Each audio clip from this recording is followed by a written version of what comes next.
Hi everyone. Okay, I'm gonna try to do this again a little ahead of time to see if I run into any technical issues. Also, we are basically wrapped for the day, so I wonder if they're gonna kick me out of my trailer in the middle of this, because everybody in transportation is gonna want to go home, which is completely understandable. So we'll see. But I am gonna go live with Peter Paige, the director of tonight's episode.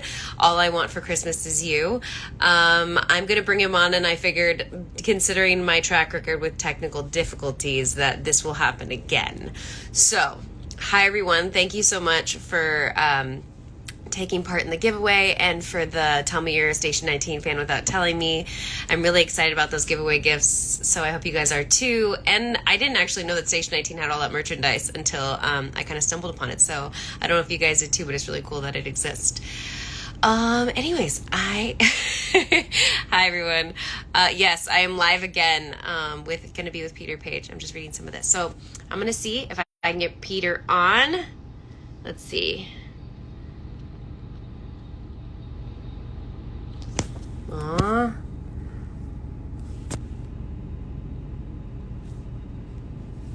See, I knew this was gonna happen.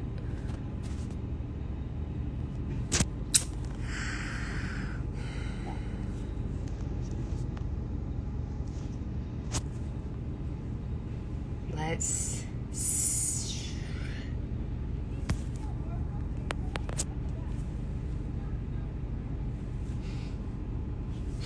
Why does this always happen? Peter, if you're on there, I will get to you soon.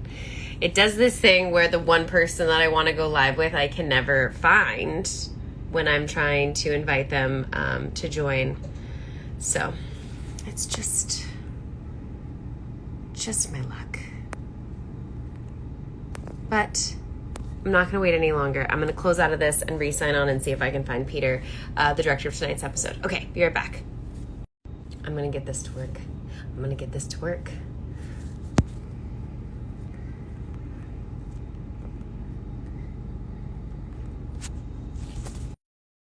Okay, I invited Peter. Let's see if this works. Peter! Hi, Hi, how are you? I'm okay. How are you? I'm good. It's so good to see your face. You too, always. Always makes me happy. Are you, that How's it feeling is going? mutual?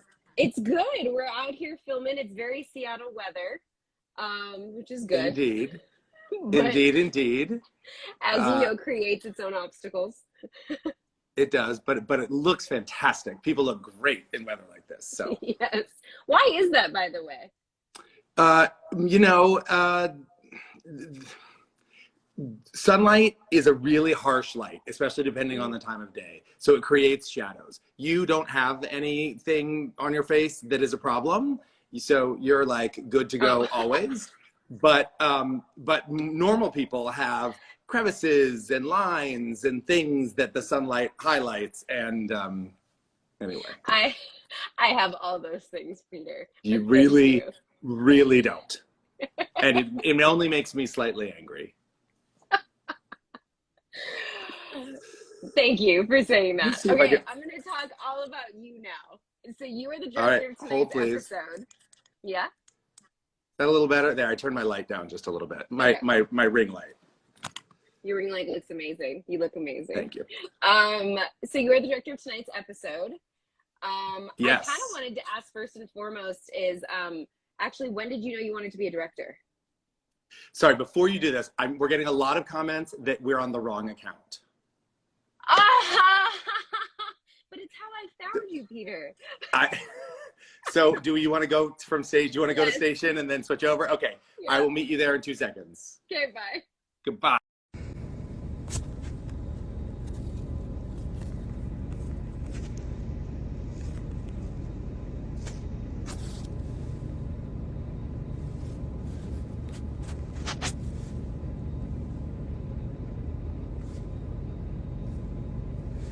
I haven't gone live in so long that this is what happens. Just so everybody knows, it automatically switches sometimes from the Station 19 page back to my own, without my knowledge. But I can never, I can't find you, Peter, on the Station 19 page. Peter, if you're there, just can you write a hi in the comments? It'll allow me to click on your page, which will help since for some reason I can't search you in request.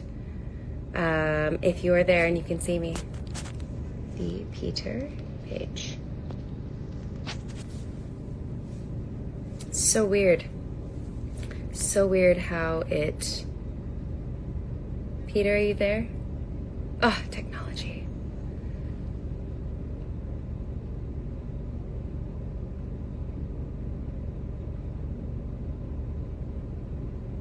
I'm just silent too. Just isn't...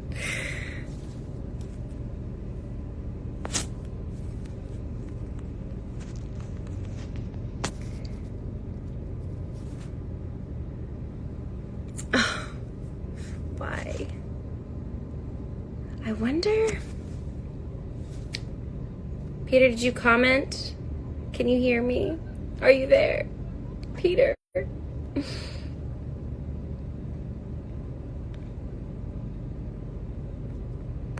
don't understand why I can't find Peter. If anyone has advice for the situation right now, why can't I find Peter as a request? Peter.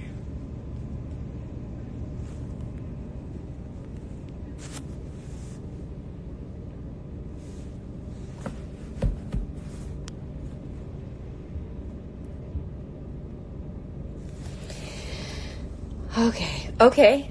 Someone wrote at Peter. Yes, I know his Instagram handle, but for some reason, when I go to request Peter, it doesn't let me. It let me on my page. That's so weird.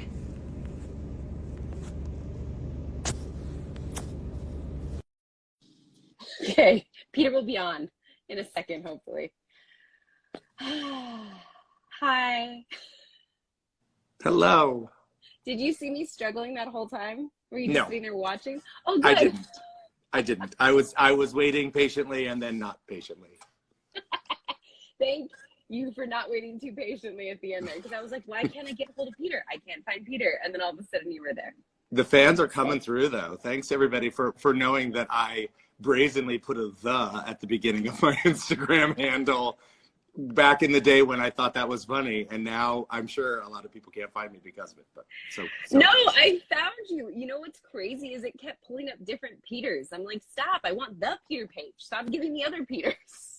Other Peter Pages. There are, do you know what's so funny is, Peter Paige is in fact my birth name. That's the name I was given at birth. But people always think I made it up, especially when I was an actor. They were always like, oh, you made that up, come on. And I'm like, no, I swear my parents gave it to me. And then what was I gonna do? Like, you can't be Dr. Peter Paige. Turns out the second most famous Peter Paige is in fact Dr. Peter Paige, who used to be head of cardiothoracic surgery at Mass General. No. True story. This is a real thing. And even better story, the third most famous Peter Paige, spelled the same way, all three spelled the same way, was a photographer, a very successful commercial photographer.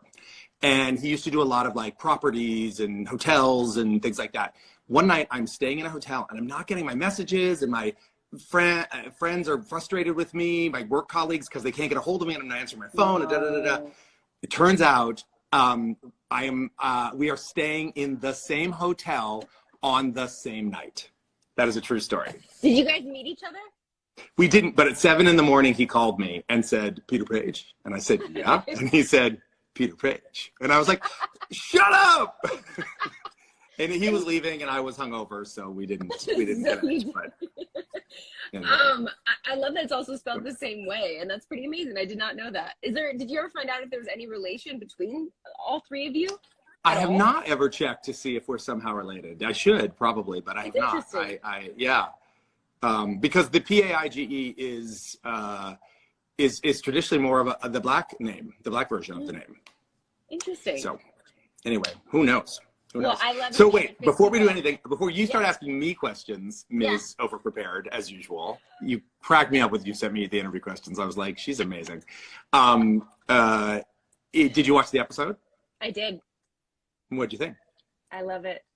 I love it. I think you're phenomenal at what you do. Well, you make it look I wasn't effortless. asking for you to to suck up to me. I just wanted you to tell all the fans how good the episode is. No, the episode is so amazing tonight, and it gets me emotional. And you know what really I think it's different is I was there for the stuff with Terrence, so I knew how you shot it. I knew what to expect.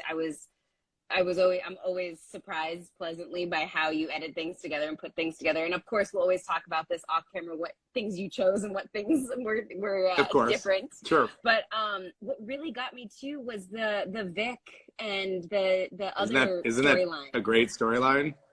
That was phenomenal.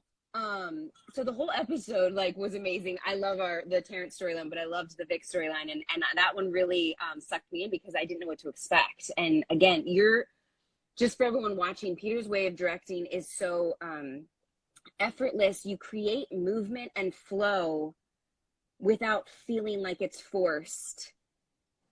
Thanks. And it's effortless. When you shoot it too, when you're directing us as actors, it feels so effortless. It's like when you get a script that's written perfectly, as you know, because you are an actor as well, when you get a script that's written perfectly, it doesn't feel like you're having to act, which is, kind of a cop-out. You're like, I'm not really having to do anything here but say the words. No, but that's a writer's job, and that's the director's job, is to make it as easy as possible, to make it, to create, the right space and to support the storytelling and the storytellers, the people who are in front of the cameras. So. And that's what it is you put the cameras in such a way that it doesn't feel like I'm never taken out of it because of where the cameras are or how they're filming. It feels like the cameras are where they're always supposed to be at all times, and I don't even know they're there. And then all of a sudden I'm like, oh, hi, Harry. Harry's the camera operator. Yeah. For those of you who don't know. Well, thank you. That means a lot to me. Thank you, Danielle, because you've worked with a lot of great directors, and you're so talented in your own right. So. Look at us giving compliments to each other. Look at that. It's just a lure fest. Okay, I do want to ask my questions, though. Go. Okay. What has been your most memorable moment while directing Station 19 of any of your episodes? 100%. It's my first big episode. You knew the answer to this, too. That's why you asked it. I did. You wanted this answer, but it's also true. The first episode I did when I was directing the scenes with you and Karina in the apartment, those scenes were so fun to shoot, and the way that we came up with shooting them, the style that we decided to shoot them in, sort of like a play, where we did those big chunky scenes and let you guys play all the way through those scenes, take after take after take, was so much fun for me. And it was so right. That was the best part, is it wasn't just some crazy idea I had, it was the right crazy idea I had. And you and Stefania were so game and so there for it and so in it. And I just thought, I'm so proud of it. And I thought, honestly, I think it's some of your best work on the show. I thought Thank you. I'm getting little shades of Maya that I've never seen before. And I just think it was about giving you the space to reveal some more of your/her humanity. So again, you put those cameras in places where you trusted us as actors. Thank you for that. You literally were I'm going to have the cameras follow you guys. Just go for it. You guys earned it. You guys earned it. Hey, by the way, you say that actually wasn't true, that we were just having the cameras follow you guys. So the way we shot this, so everybody knows, this is not this episode. This is for, I think it aired as 414. Is that right? Maybe. It's something. It's in the teens. I can't remember. It's the famous. It's the proposal episode. It's the episode yes. where you guys get engaged. But we shot these big chunky fight scenes by hiding cameras in specific places all over their apartment, so that we would do the scene, move the cameras, do the scene, move the cameras, do the scene, move the cameras, and then we would did a chase version with Steadicam. But the chase version is the one that I was like, the hidden cameras were amazing too, but that chase version, between all of it, you're freaking amazing, Peter. Not just me. We have an amazing team that makes it all possible. So, because by the way, there are some directors of photography. We had a guest DP on that episode, and Christian Sebald, and he was super game. But there are some who'd have been like, no, we're not doing that. No, and there are producers who wouldn't have let me do that. So it was it's a good group. I'm glad that that's your favorite scene, but I wasn't sure if it was going to be, because you've shot a lot of scenes since then. So I wasn't. By the way, and fantastic stuff. I have had amazing moments with every single member of the cast. I can think of you know, a memorable performance from every single one of those human beings, and just really, really special moments that I'm super, super proud of. Yeah, as you should be. They're amazing. Okay, what do you enjoy most about directing, Peter? What do I enjoy? I don't know. There's so many things. I love directing so much that it's really hard for me to boil it down to one thing. I love it when it all comes together, right? I am a jack of all trades, master of none. That is my nature. I'm a Gemini, and that's who I am. And so I love when, you know, I help you reveal a great performance, like find a little nuance in the scene work or something that just that suddenly appears, that the camera's in the exact right place, and I know it is metaphorically telling the story, and we found the right music, and we cut it perfectly, and the production design is supporting it, and the props are all right. Like, I love the moment it all comes together. That's the joy for me. Do you love it in the editing room as well, then, when you're kind of getting to put together the pieces as well? I do. Editing is like the most kind of delicious torture. It's you know, editing, partially because I can't do anything. I'm sitting there giving notes to other people and waiting for them to execute. So that like frustration of like, just let me type it. But we have also brilliant editors on this show too, who make it all work. And I'm notoriously not an easy director to cut. Like, when my footage comes in, I call editors the first, you know, before the first day of footage comes in, I go, okay, you're gonna see some stuff. I promise you it will all work. You're just gonna have to trust me a little bit, because at first they're like, the hell is he sending me? But so, why? Just because it's not traditional usually. Oh, okay. It's not super straightforward. Directing. So what? Yeah, but that's what I think I love about your directing, is that it's not technically traditional or straightforward. Right. So I get what you're saying, but from an editor standpoint, they freak out, especially sometimes, especially if they've never worked with me. Once they've worked with me, they're fine. But the first time, they're always like, oh, this is interesting. And then they're like, it's phenomenal. So thank you for that. What advice would you give for any aspiring directors out there? Start making stuff. Find your tribe, find writers, find actors that you love, and start making, you know, you've got to, my phone's in front. I was looking around for my phone because I always hold up my phone when I tell this. You've got a movie studio in your pocket. You can literally shoot a movie on your iPhone. So do it. Start telling stories, you know, tiny little shorts, character sketches, music videos, whatever. Start making work. It's great you say that too, in the sense that when I interact with all the fans and their compilations and their edits, I mean, everyone's already doing it naturally. It's pretty amazing that you're right. It's on your fingertips, and with social media, you have so much you can do.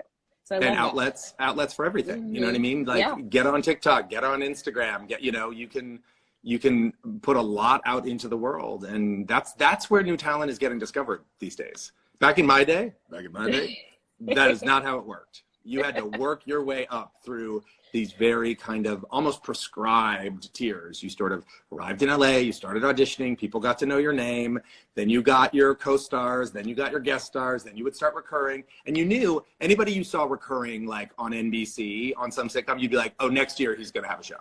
And sure enough, next year they'd have their show. Like, there were some steps you could kind of take. Not true anymore. Now it's all the rules are off. So that's awesome. Work.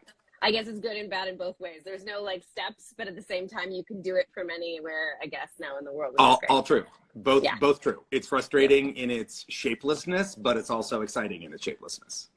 Yeah, I love that. Yeah. How have you seen gay representation on TV change throughout the course of your career? Well, I mean, staggeringly, let's be honest. Like, my career started before Will and Grace. Like, my career started, you know, way back. When I moved to LA, people were like, don't tell anybody you're gay, you know, just all of it. And so there was Ellen and Will and Grace, and then Queer as Folk, which was my show. For people that don't know, Peter played Elliot. I was getting confused because of Lachlan on our show. Was like, wait, are they both Emmett? No, we're both Emmets. Yes, we're both Emmets. On Queer as Folk, yes. Yes, so yeah, I've seen it change, you know, extraordinarily from, I mean, back then, by the way, big major agencies wouldn't submit actors for Queer as Folk. Why? Because they thought the material was too edgy. And they felt that their characters would be kind of put into a box because they were on Queer as Folk? And by the way, that is kind of what happened to me. Before Queer as Folk, I would audition to play, I would screen test even to play like the weird neighbor or the like inappropriate boss or stuff like that. And that all went away after Queer as Folk. It became, if it didn't. Oh no. Oh, you Right, cut out for 1 second. If it didn't what? If it didn't say gay in the breakdown, then I wasn't getting in the room. So. Did that make you did that really frustrate you, I'm assuming, and make you upset after that? Yes, it did. It was really frustrating. Because I was like, I loved playing Emmett. I loved it. But I had more to offer. I had more gears and things. So anyway, but it also really got me focused on writing and directing, and that's where I think really I was meant to be all along. So okay. Yeah. So for you, it felt like it put you in the journey or the track that you were meant to be on, but still it's changed, like going back to that, it's changed so much. I mean, you wouldn't be put into that box that you were put into back then nowadays. I don't think I would. I mean, certainly the generations behind me, even guys just like 5-7 years younger than I am, have had more breadth of opportunity in that way. The Neil Patrick Harrises and the Zach Quintos and guys like that. So I'm grateful that I got to be a part of that story, and I'm really grateful that queer representation is becoming a far more nuanced and complicated experience, and that it's kind of propping up everywhere. I mean, I love the queerness on Station 19. I love that this show that is on ABC at 8:00 and goes out all over the world is about as much as anything else is about two queer couples. And that makes me deeply, deeply proud and deeply happy. So. Yeah, I feel the same about playing Maya and being part of that. So good. I'm glad that the world is changing, and I hope it continues to change and go in this direction. It's going to have to. It's going to have to. I mean, it seems, your generation and younger just seem to have no tolerance for anything but more representation, and that's a great, great thing. Good. Can I ask you some episode-specific questions? Sure. What was the most challenging aspect of directing tonight's episode, and which was the easiest? Keeping the Terrence story dynamic was definitely the most challenging. Not to give too much away, people, but you'll see it's in the first act. You'll see the one of the incidents is they arrive at a scene and a guy is pinned between two vehicles. So this show is about movement. These are young, busy people who are saving lives and staying busy and working all the time, right? And so all of a sudden I have an incident where the guy can't move and nobody can really do anything around him. So keeping that dynamic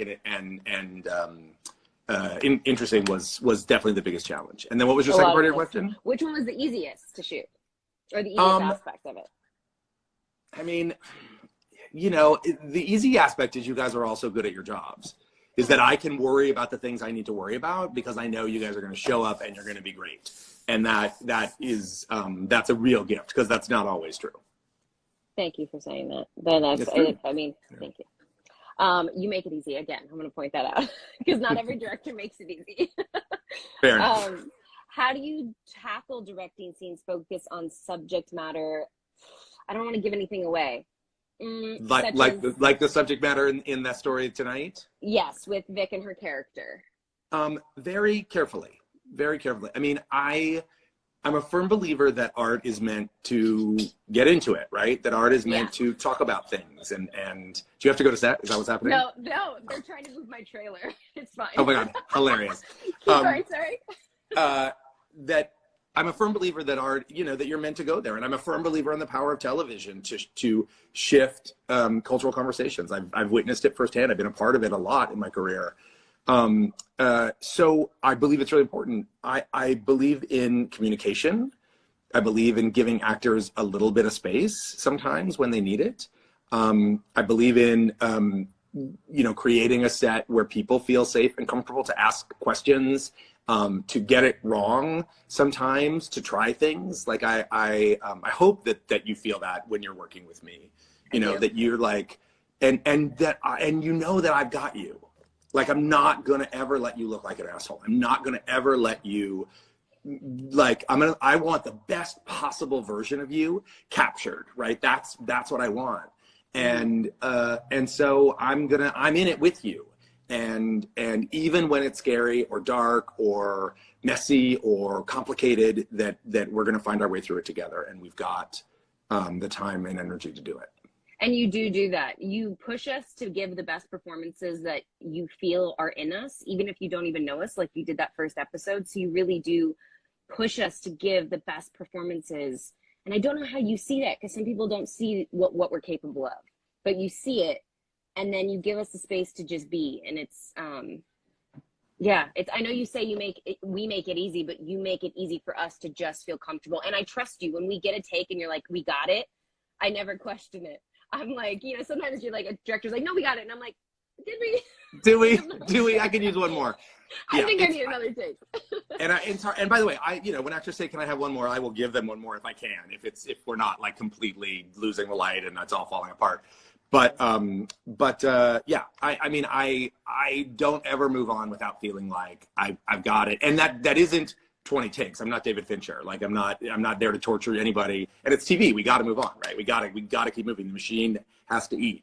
So, but yeah, I really I want the cast to feel like, no, I got you. We have the exact same goal. We want to tell this story as well as possible. And so it's collaborative. It's a team. It's an extraordinary collaborative form. I mean, that's the thing. I think, in TV, it's all sort of the writers, and in film, it's all the director. They get all the credit, right, for everything. But it is hundreds and hundreds of people involved in every single frame. Every single frame. I can't do anybody else's job on set. My thing is to point us all in the right direction, make sure we're all facing the correct North Star, and then let all of you brilliant, talented, artists and craftspeople do your best work. You have to lead, though. You have to lead, and you're a good leader. Yeah, but leading is often supporting. Leading is not always bossing. I mean, I'm plenty bossy, as you well know, but like leading is not dictating. Leading to me is not fear-based.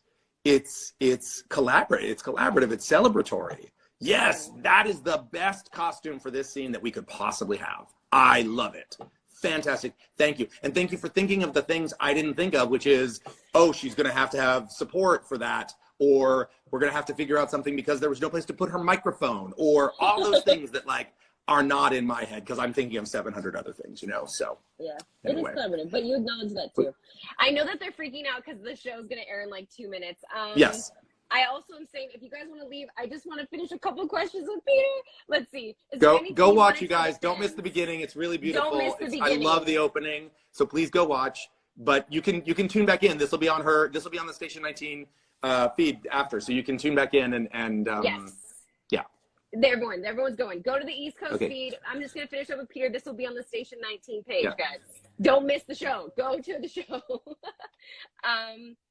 Let's see. I love. Can I tell you something really funny? Yeah. So the comments are coming up over my face, right? The comments can be on my face, and every once in a while, a line lands right across my eyebrows, and it looks like I have a unibrow, and it's the funniest thing.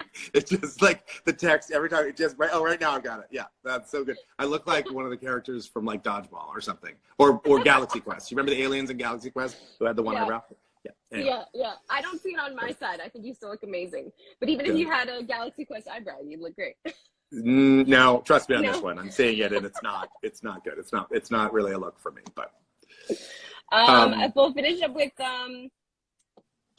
what should be the main takeaway that people receive from watching this episode? I don't know. I mean,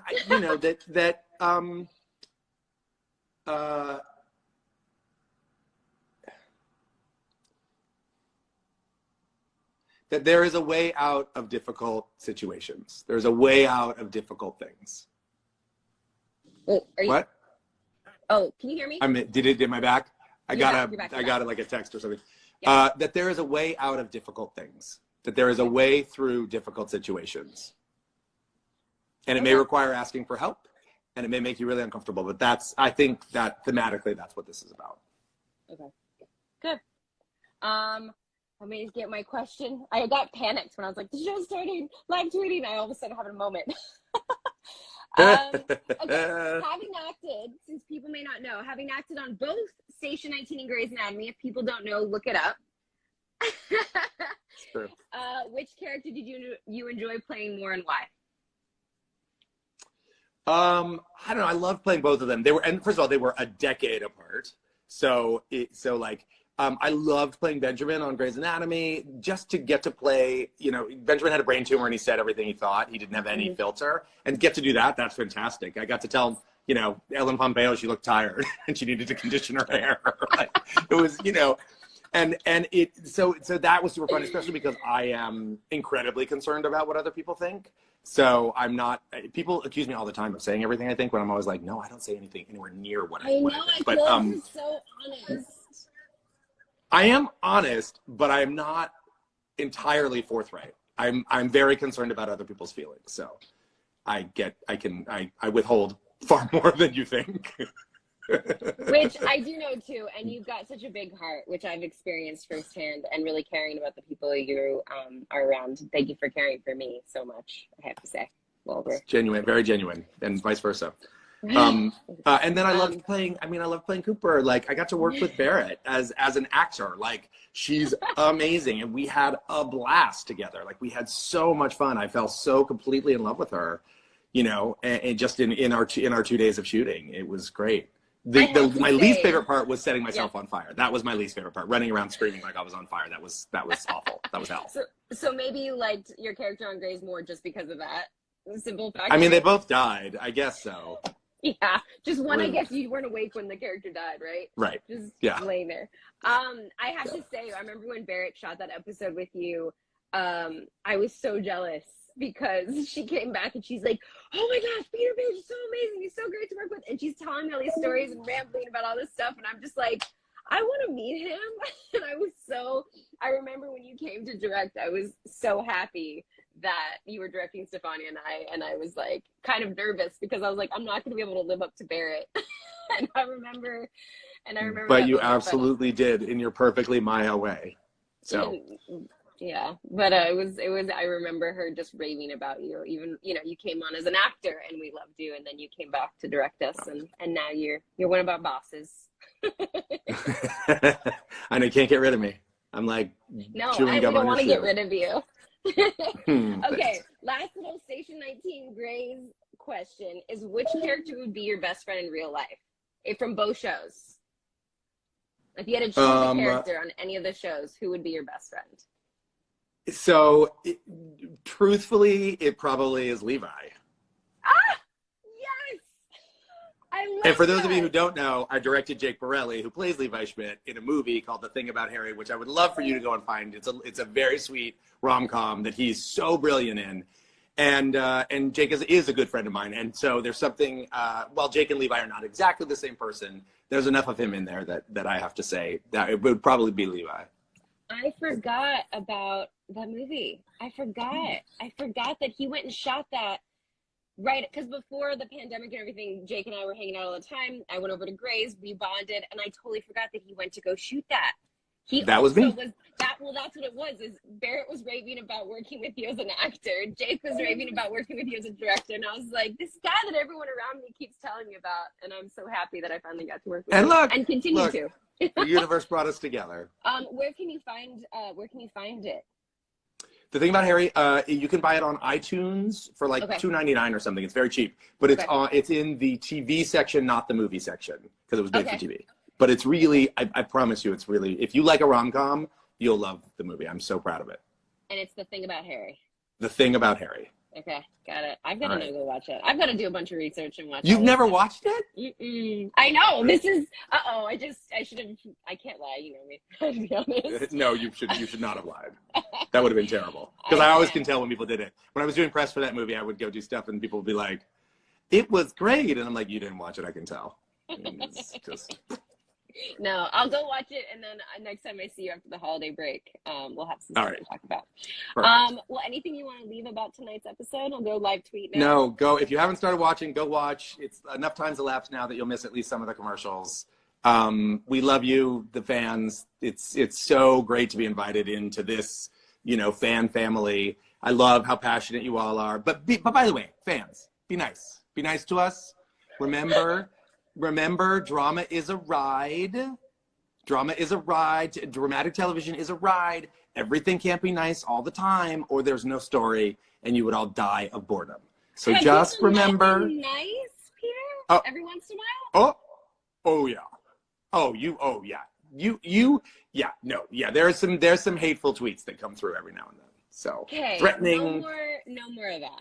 No more of that. But we love you fans, and like I said, I'm so grateful to be a part of this family now. So yeah, I feel like your stepdad. I feel like everybody's stepdad. Like I came in late, but we're vibing. Yeah, we are. We're lucky to have you, Peter. And no negative tweets, no negative posts, no negative anything. Positive. Okay, well, I'm excited to watch and tweet. I'm gonna go to Twitter now and start tweeting. Me too. Off to Twitter. So excited. Thank you, Peter. Mwah. Thank you. Much love. Bye. Much love. Bye.